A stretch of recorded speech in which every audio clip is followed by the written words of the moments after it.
ग्राम पंचायत बसेड़ा में आपका स्वागत है। मैं अपने मामा के गांव बसेड़ा जो पड़ता है ज़िला मुजफ्फरनगर वेस्ट यूपी में। और मैं आज लगभग 1 साल बाद यहाँ आया हूँ और 1 साल बाद का डिफरेंस मैं आपको बताता हूँ। जब हम लोग अपने बचपन में मामा के यहाँ पे आते थे समर वैकेशंस में, हम लोग इतने एक्साइटेड रहते थे मामा के यहाँ पे आने के लिए। क्यों? क्योंकि भाई साल में एक ही बार घूमने को मिलता था। घूमने के नाम पे हमें सिर्फ मिलता था या तो अपने गाँव चले गए या मामा के गाँव चले गए, ऐसे करके। तो ये जगह हमारी, ये मान लो कि 10-15 साल तक एक टूरिस्ट स्पॉट रहा है, जहाँ पे हम हर साल आए हैं और बहुत एंजॉय किया है, बहुत फन किया है।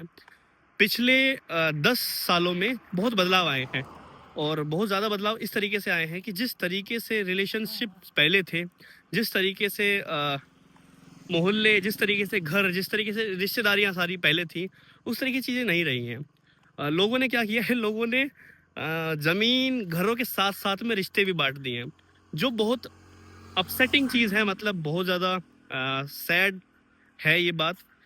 आज मुझे पूरा 1 दिन हो गया है, अभी शाम के 4 या 5 बज रहे हैं। और पहले क्या होता था, पहले दिन का पता नहीं लगता था कि किस तरीके से निकल गया गाँव में, ठीक है? अब क्या है कि पूरा दिन निकल गया है भाई, और ये पूरा जो बचे हुए 4-5 घंटे निकालना मुश्किल हो गया है। क्यों? पहले इतने सारे भाई थे हम लोग, ये सारे कज़न्स थे यहाँ पे। अब कुछ लोग जॉब्स के चक्कर में बाहर हैं, कुछ लोग बिज़नेस के चक्कर में बाहर हैं, अलग स्टोरीज़ हैं सबकी अपनी-अपनी। लेकिन मैं एक उस बच्चे का एक्सपीरियंस बता रहा हूँ जो बहुत एक्साइटेड रहता था अपने मामा के यहाँ पे आने के लिए। आज नहीं है वो खुशी। मतलब ठीक है, मैं नाना-नानी से मिला, मेरे मामाओं से मिला, मेरी मामियों से मिला और मेरे 1-2 भाई जो यहाँ ऑलरेडी रहते हैं उनसे मिला। पर स्टिल वो हैप्पीनेस मिसिंग है इन सब चीज़ों में। इन सब हम लोगों का शेड्यूल पता है क्या रहता था सुबह-सुबह? कि सुबह 5 बजे उठना, फिर मामा जी के साथ में खेत में जाना, बुग्गी पे बैठ के सब लोग जाते थे खेत में।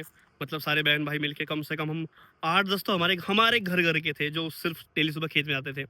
और उसके बाद खेत में जाते थे। मामा, नाना जी वगैरह खेती करते थे, बड़े भैया भी खेती में लाइक हेल्प करते थे नाना जी की, मामा जी की। और हम लोग क्या करते थे, हमारा काम होता था, एक थैला होता था, ठीक है? झोला जिसे बोलते हैं। उस झोले में हम लोग नाशपाती, अमरूद या फिर आम वगैरह तोड़ना, हमारा बस यही काम होता था। और एक एक होता था, वो क्या बोलते हैं उसको, जामुन, एक जामुन का पेड़ था।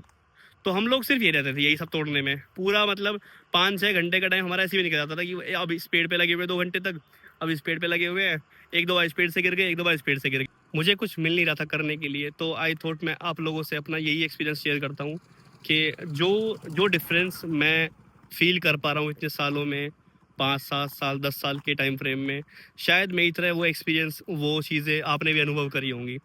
और मेरी बस रिक्वेस्ट है सभी लोगों से, मतलब वो सभी से है, चाहे वो मेरी फैमिलीज़ है, मेरे फ्रेंड्स हैं या फिर जो भी व्यूअर इस वीडियो को देख रहा है, कि भाई अपने रिलेशनशिप्स, अपने रिश्तों को मेंटेन रखो, क्लोज रखो।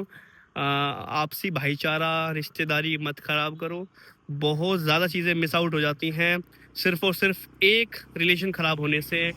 मतलब वो एक्साइटमेंट, वो फन, वो मज़े ख़त्म हो जाते हैं बचपन के। और हो सके तो भाई और हो सके तो ऐसा कर लो कि भाई साल में 1 बार सब प्लान कर लो। जो समझता हूँ बहुत इम्पॉसिबल है, लेकिन अगर आप लोग चाहो तो क्या पॉसिबल नहीं है भाई। सब लोग प्लान करो कि भाई चलो ठीक है, इस बार क्या करते हैं, इस बार सारे कज़न्स मिलके एक टाइम फ्रेम सेलेक्ट करते हैं कि 7 दिन इस गाँव में हम वापस मिलेंगे पहले की तरह, बचपन की तरह।